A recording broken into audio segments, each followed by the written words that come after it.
Sesiona en La Habana la Presidencia Nacional del UNIAC, que examina los acuerdos y planteamientos del 9º Congreso de la organización. Presentaron este martes un nuevo volumen de la bibliografía del destacado intelectual y revolucionario cubano Armando Jara.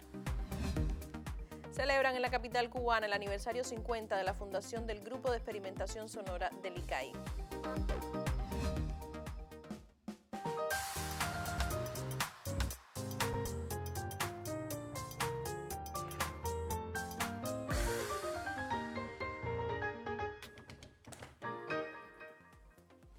Saludos desde La Habana. Es miércoles 27 de noviembre de 2019 y ya abrimos la emisión centro de la semana del noticiero cultural de la televisión cubana. Desde esta mañana sesiona en nuestra capital la Presidencia Nacional de la Unión de Escritores y Artistas de Cuba. Al encuentro, que se extenderá hasta el venidero viernes, asisten representantes de ese órgano de dirección de todas las provincias del país y del municipio especial Isla de la Juventud. Durante esta jornada se ha reflexionado ampliamente sobre la marcha del cumplimiento de los acuerdos del 9º Congreso de la UNIAC y sobre las proyecciones de trabajo de la Organización de la Vanguardia Artística e Intelectual Cubana. El noticiero cultural estuvo presente y ya le ofrecemos los detalles. Este miércoles se inició el segundo encuentro de trabajo de la Presidencia Nacional de la Unión de Escritores y Artistas de Cuba, luego de su 9º Congreso. En esta primera jornada, el presidente de la UNIAC, Luis Morlote Rivas, realizó un bosquejo del trabajo desarrollado durante los meses de octubre y noviembre, periodo transcurrido entre este y el anterior encuentro del más importante órgano ejecutivo de la organización. Destacó la realización de espacios de intercambio con la membresía a todos los niveles y en este mismo proceso de seguimiento a los acuerdos del Congreso significó el trabajo conjunto con las instituciones culturales, los medios de comunicación, organizaciones afines y entidades de otros ramos relacionadas con los planteamientos realizados por los creadores desde la base hasta la cita nacional en un Congreso cuyo principal logro fue el de no solo pensar a la cultura, sino el de pensar a un país. También formaron parte de la agenda este miércoles las proyecciones, planes y actividades para el año 2020, la constitución de las comisiones permanentes de trabajo y los procesos de aseguramiento a la actividad cultural. El programa de la cita prevé para este jueves un intercambio de los integrantes de la presidencia de la UNIAC con el ministro de Cultura, Alpidio Alonso Grau, con el objetivo de continuar revisando las acciones del sistema institucional en torno a los acuerdos del 9º Congreso. Eduardo Cedeño Milán, Noticiero Cultural. Y este martes se presentó en el Centro de Estudios Martianos un nuevo volumen de la biobibliografía de Armando Jara Dávalos al conmemorarse el 2º aniversario de su desaparición física. El director de la oficina del programa martiano, Abel Prieto Jiménez, destacó el valor de la obra y el legado de Jara en un encuentro de marcada emotividad.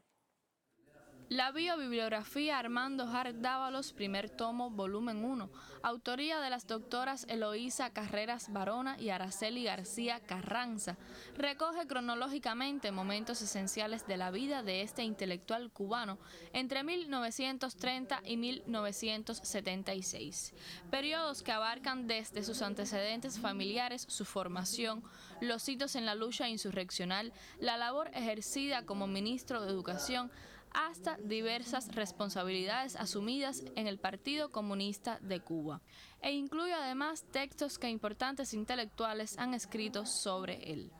Era un hombre de una nobleza espiritual. Yo tuve el tremendo privilegio de trabajar muy cerca de él durante muchos años y aprendí a quererlo y admirarlo. Día a día lo quería y lo admiraba más.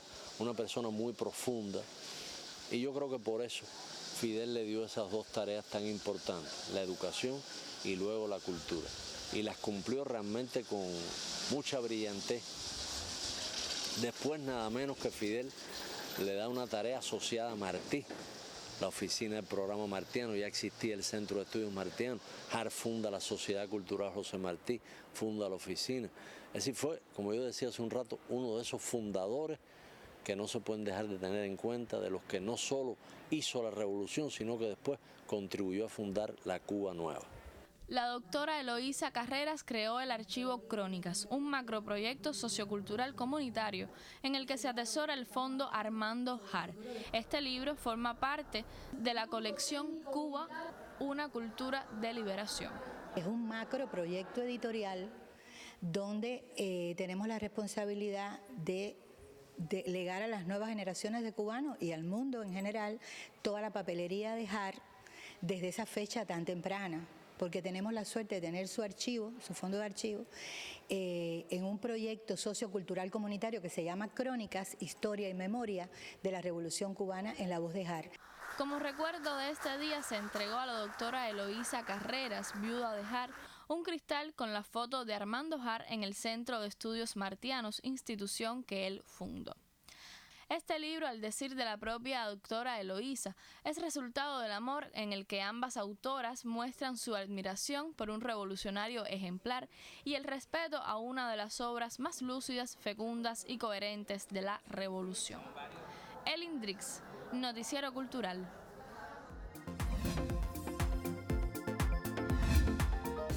Iniciamos nuestro recorrido por lo que publican las páginas culturales de otros medios de prensa.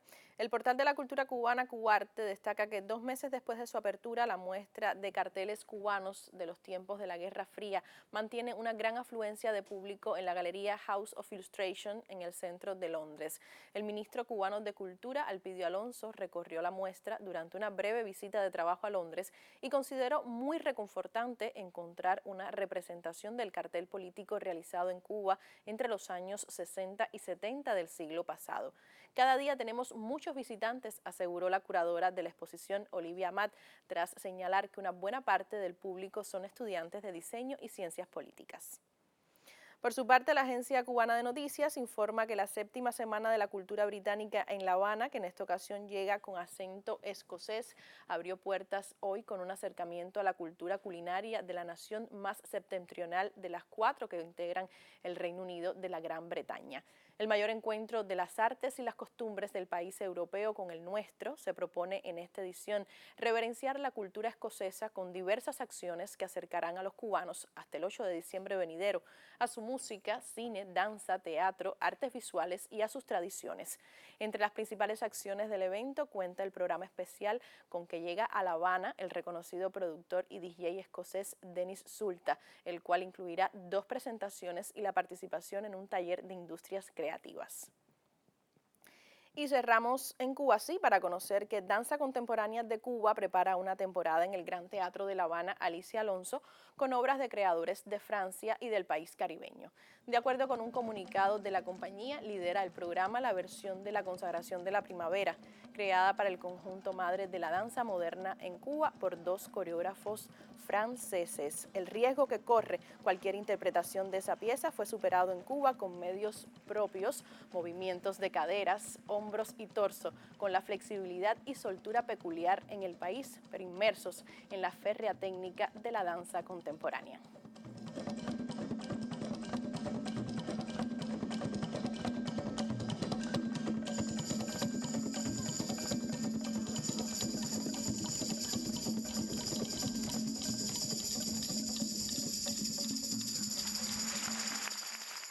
Precisamente con fragmentos de una de las piezas de danza contemporánea de Cuba cerramos nuestra revista de prensa por hoy. Ahora es tiempo de hacer una breve pausa. Al regreso le hablaremos de otros homenajes que se realizan en instituciones culturales del país a propósito del 3er aniversario de la desaparición física del comandante en jefe Fidel Castro Ruz. No abandone la sintonía, enseguida estoy de regreso.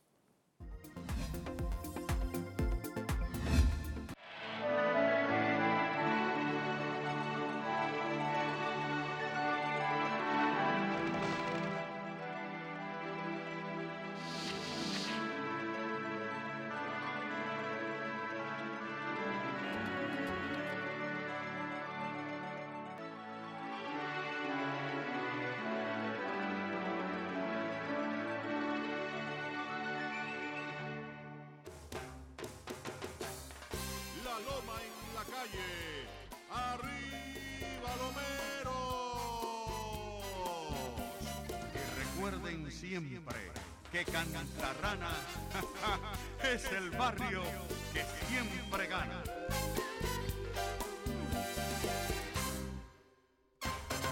Bienvenidos visitantes a nuestras parrandas.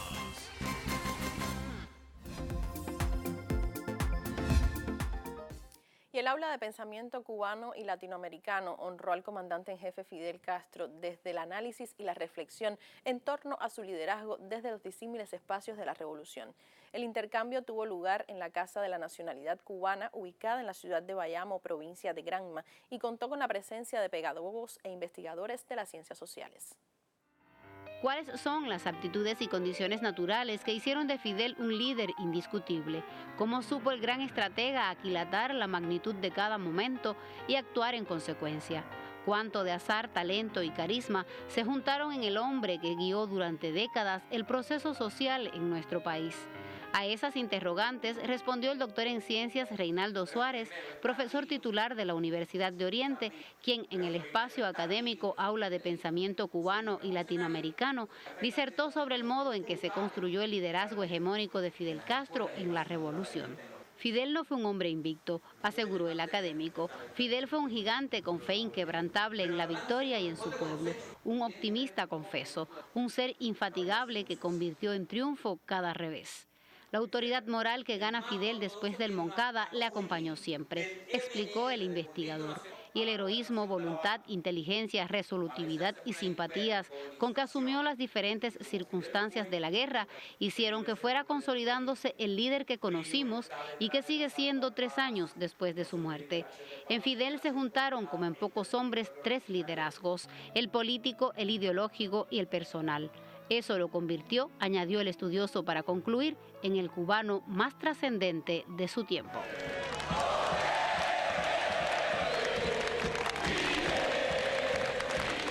En Gran Maya, Kelin Pérez, Noticiero Cultural. Y en la galería del Comité Provincial del UNIAC en Villa Clara se exhibe la muestra Siempre Vuelve, una exposición homenaje que incluye fotografías de diversos artistas y fotoreporteros que han dejado constancia de las múltiples visitas del comandante en jefe Fidel Castro a esa provincia del centro de Cuba. Con el valor histórico y testimonial que encierra una buena selección de fotos de diversos autores, se exhibe en Arche Galería de la UNIAC de Villa Clara la exposición titulada Siempre Vuelve, Fidel en Santa Clara, con diversos momentos de la presencia del líder histórico Fidel Castro en la provincia. Uno de estos artistas, Manuel de Feria, ofrece sus impresiones acerca de la labor que reporta años, discreción y oficio. Lo fundamental de un fotoreportero es tomar en cada lugar, en cada hecho, en cada acto donde está, la esencia de lo que se está haciendo allí. Hay que verla con el sentido periodístico, lo que se quiere reflejar y lo que se quiere mantener gráficamente.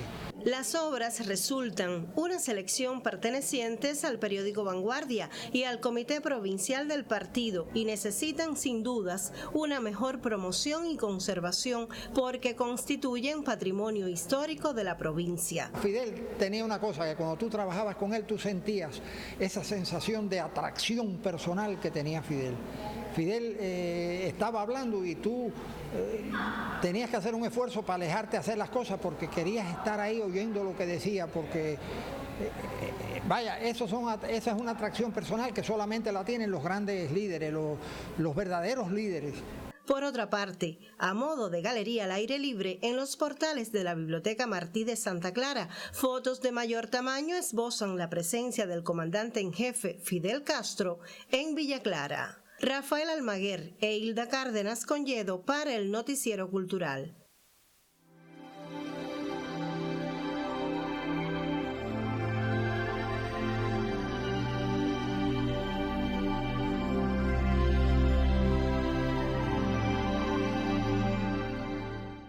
Y esta semana nuestra sección Contrapunteo cede su espacio a un homenaje al comandante en jefe Fidel Castro Ruz en ocasión del 3er aniversario de su desaparición física. Artífice principal de la política cultural de la revolución, Fidel valoró siempre el rol del arte y la literatura en la conformación de una nueva sociedad. Hoy seguimos acercándonos a su relación con los escritores y artistas de nuestro país. De Fidel nos queda su especial sentido del momento, las circunstancias, esa capacidad de penetrar la esencia de las cosas para emprender acciones, desafíos. En medio de un complejo escenario entre los años 1959 y 1960, marcado por serias agresiones militares a nuestro país, supo prestar atención y realizar transformaciones esenciales en la cultura. El 31 de marzo de 1959, por su orientación expresa, fue creada la Imprenta Nacional de Cuba. Al contrario de lo que podría suponerse dadas las circunstancias, el primer libro publicado no fue un manual para milicianos ni un folleto de adoctrinamiento político, sino el ingenioso hidalgo Don Quijote de la Mancha de Miguel de Cervantes y Saavedra. Sin duda alguna, la campaña nacional de alfabetización fue el más grande proyecto cultural emprendido por nuestra nación en cualquier época. Las palabras de Fidel expresadas el 22 de diciembre de 1961 resumen el gigantesco esfuerzo. Ningún momento más solemne y emocionante, ningún instante de legítimo orgullo y de gloria como este, en 4 siglos y medio de ignorancia, han sido derrumbados. En enero de 1961 fue creado el Consejo Nacional de Cultura. En ese tiempo se fortalecieron instituciones como el Ballet Nacional de Cuba, la Biblioteca Nacional y la Academia de Artes Plásticas de San Alejandro. Desde el empuje de Fidel, siempre preocupado por los más disímiles ámbitos de la creación, se retoma la construcción del Teatro Nacional y se funda la Orquesta Sinfónica, la Casa de las Américas, el Instituto Cubano de Arte e Industrias Cinematográficos, este último, la primera de las instituciones fundadas con la naciente revolución.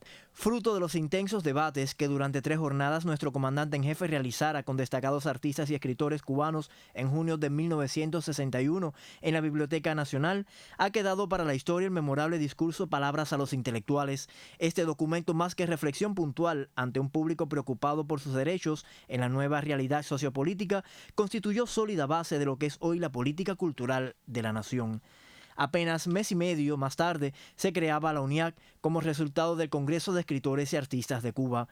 Uno de los legados del líder histórico de la Revolución Cubana, Fidel Castro Ruz, es el acceso a la cultura como un derecho humano por encima de élites y de visiones excluyentes.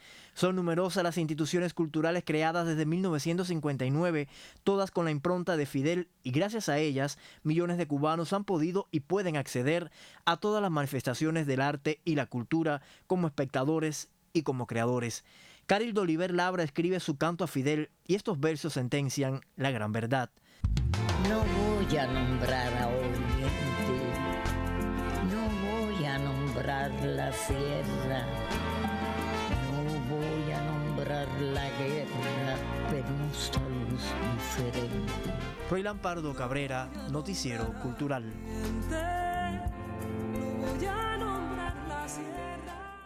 Ahora vamos a hacer otra pausa en nuestro recorrido informativo. Al regreso le pondremos al tanto de las conmemoraciones por el aniversario 50 del Grupo de Experimentación Sonora del ICAI. No se separe de nuestra señal informativa.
Este martes quedó develada en la sede del Instituto Cubano del Arte e Industrias Cinematográficos una placa conmemorativa por el aniversario 50 del Grupo de Experimentación Sonora del ICAI.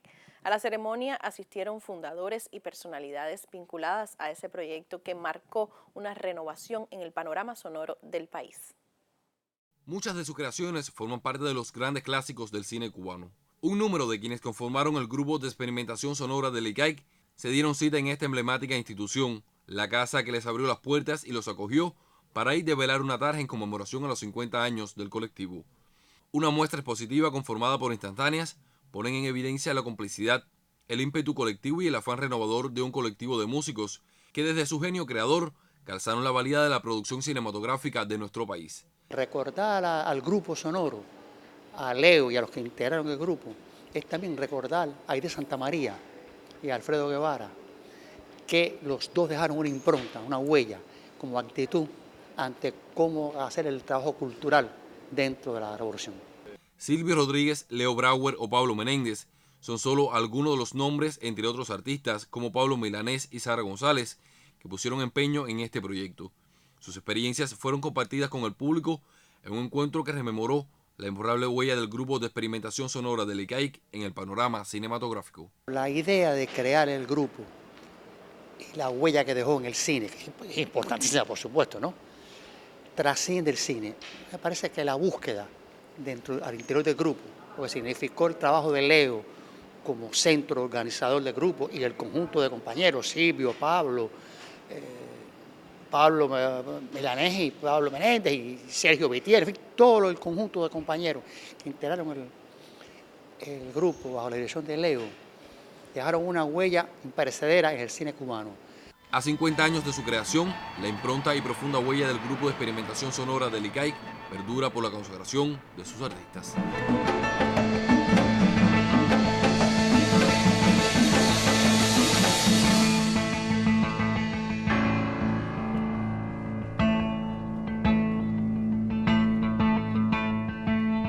Daniel González Cabello, Noticiero Cultural.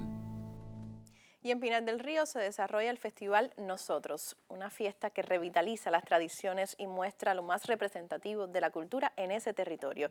La celebración rinde homenaje a Pedro Junco, creador de la emblemática pieza musical de igual nombre. Con aplausos y mucho cariño, los pinareños agradecieron a Ana Cristina Pozo su entrega por más de 40 años a la música y la cultura en Pinar del Río. En el concierto Mientras pasa la vida, la popular intérprete regaló temas memorables de la canción cubana. Ana Cristina Pozo, desde que tomó una guitarra en la mano, se dedicó primero a la nueva trova, luego un poco a la cancionística, sin dejar de comprometerme con la canción de autor, que es lo que estoy defendiendo a ultranza. Se ha creado un compromiso. La mujer es protagonista de las jornadas del Festival Nosotros. Las salas expositivas de la UNIAD, GEDEL, el Museo Provincial de Historia, Factoría de Letras y la Casa del Joven Creador muestran el talento y la creatividad de las artistas visuales pinareñas. Hay un potencial grande, muy grande, de artistas femeninas en la provincia que cultivan las fotografías, el dibujo, la pintura, la escultura, como esta misma hora que estamos viendo aquí, Tamara Campo, que ha hecho muchas esculturas, ha hecho performance. Es muy importante que el tratar de organizar, de recordar a la mujer, de sacar a la luz, de traerlas a las galerías, a los espacios públicos, me parece muy bueno. Porque hay muchas mujeres trabajando, pero bueno, no se conoce, lamentablemente a veces, no sé, depende de la gestión de cada quien. Pero la sexta edición del Festival de la Cultura Pinareña es mucho más que arte. El foro Diversas Miradas a la Mujer se pronuncia contra la violencia al mal llamado sexo débil y resalta el protagonismo de las féminas en la sociedad cubana. Desde Pinar del Río, Yamile Abreu, Noticiero Cultural. Y al cierre de esta emisión sugerimos una propuesta de las artes escénicas. El actor y dramaturgo español Rafael Álvarez, mundialmente conocido como El Brujo, presentó anoche en el Teatro Hubert de Blanc su espectáculo Dos tablas y una pasión. Esta noche tendrá lugar la última función. El Brujo ofreció declaraciones al periodista Yuris Nórido. William Blake solía pasear todas las mañanas por las inmediaciones de su estudio acompañado de su secretaria. Bueno, es un espectáculo que se llama Dos tablas y una pasión porque es una frase que dijo Lope de Vega, que también se le atribuye a Shakespeare. No se sabe quién de los dos la dijo primero. Los españoles dicen que fue Lope de Vega y probablemente los estudiosos ingleses de teatro de la época dirán que Shakespeare, ¿no? Y esas dos tablas son el escenario y la pasión es la pasión por el arte. Y decía Lope de Vega, dadme dos tablas y una pasión y conmoveré al auditorio. Pero una mañana de repente el poeta se dio cuenta de que no llevaba nada en los bolsillos se percató. La frase esencial para mí es conmover al auditorio.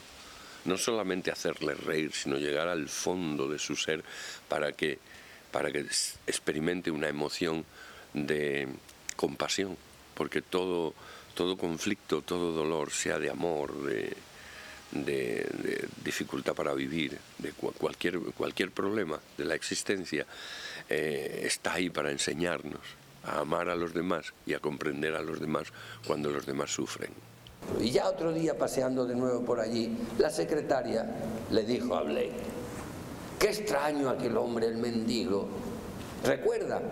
La esencia de todo ese teatro del barroco español, el drama barroco que conjuga tres cosas, tres factores en la ecuación de la vida, ¿no? que es un misterio. Esos tres factores o tres conceptos son la belleza, el amor y la muerte. Estamos limitados inevitablemente por la naturaleza y tenemos que morir, pero al mismo tiempo tenemos la pasión, la necesidad y el deseo de búsqueda de inmortalidad a través del arte y de aspiración a una belleza que no se corrompa con los gusanos. La belleza, dijo San Francisco de Asís, solo la belleza puede cambiar el corazón del hombre inclinado por naturaleza. Esos textos hablan de lo esencial, no hablan de la coyuntura. No hablan del IBEX 35, que es la bolsa y tal, ni del Producto Interior Bruto, ni de que si Donald Trump ha hecho a los chinos una jugarreta comercial, y las redes sociales, y el mercado global, y los americanos, y Putin, y Siria, y Cuba, y Venezuela, y la Unión Europea. No hablan de eso. Eso es solamente un episodio, como una circunstancia que dentro de un siglo será otra cosa, y dentro de otro siglo menos, dentro de 40 años ya ninguno de los líderes que están ahí estarán. En cambio, los temas que manejan esos autores estarán siempre. La pasión por la belleza, el tema del amor y el misterio de la muerte no pasarán. Y entonces Magencio preguntaba: el que ama la belleza, decidme, ¿qué es lo que ama? Y cuando estaban todos ya hasta arriba de cerveza y tal, con estas preguntas, alguno decía: poseerla. Y todos reían porque era un gañán que estaba allí soplado. Y entonces Magencio decía: pero qué felicidad podéis encontrar en la naturaleza, donde la belleza se encuentra sometida a la tiranía de la muerte. Punto final. En esta emisión del Noticiero Cultural le contamos de las sesiones de la presidencia del UNIAC en la capital del país. Conoció de la presentación de un nuevo volumen de la bibliografía del destacado intelectual y revolucionario cubano Armando Hart Ábalos y le pusimos al tanto de las acciones conmemorativas a propósito del aniversario 50 del Grupo de Experimentación Sonora del ICAI. Gracias por acompañarnos en esta entrega informativa. Mañana regresaremos para compartir más informaciones sobre el acontecer del arte y la literatura. Hasta entonces me despido, como siempre, con un saludo desde La Habana.